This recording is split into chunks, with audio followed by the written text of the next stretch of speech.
የኢየሩሳሌም መከበብ ምሳሌ። አንተ የሰው ልጅ ሆይ አንድ የሸክላ ጡብ ወስደህ ከፊት ለፊት አስቀምጥ። የኢየሩሳሌምን ከተማ ካርታ ስራበት። ከዚያም በወታደር እንደሚከበብ ክበባት። ምሽግ ስራባት፣ አፈር ደልድልባት፣ ጦር ሰፈሮችን ቀብቅብባት። ቅጥር መደርመሻ ግንዶችንም በዙሪያዋ አስቀምጥባት። የብረት ምጣድ ወስደህ ባንተና በከተማይቱ መካከል እንደ ብረት ቅጥር አቁመው። ፊትህንም ወደ እርሷ አዙር። የተከበበች ትሆናለች፣ አንተም ትከባታለህ። ይህም ለእስራኤል ቤት ምልክት ይሆናል። አንተ በግራ ጎንህ ተኛ፣ የእስራኤልም ቤት ኃጢአት ባንተ ላይ ይሁን። በዚህ ጎንህ በተኛበት ቀን ቁጥር ኃጢአታቸውን ትሸከማለህ። እነርሱ ኃጢአት ባደረጉባቸው ዓመታት መጠን የቀን ቁጥር መድቤብሃለሁ። ስለዚህ 390 ቀን የእስራኤልን ቤት ኃጢአት ትሸከማለህ። ይህን ከፈጸምክ በኋላ ደግሞ በቀኝ ጎንህ ተኝተህ የይሁዳን ቤት ኃጢአት ትሸከማለህ።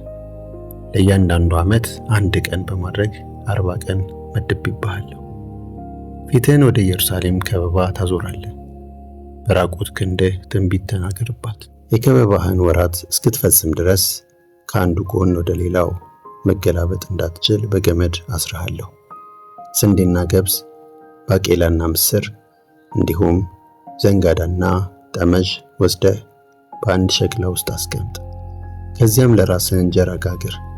390 ቀን በጎንህ በምተኛበት ጊዜ ትመገበዋለህ።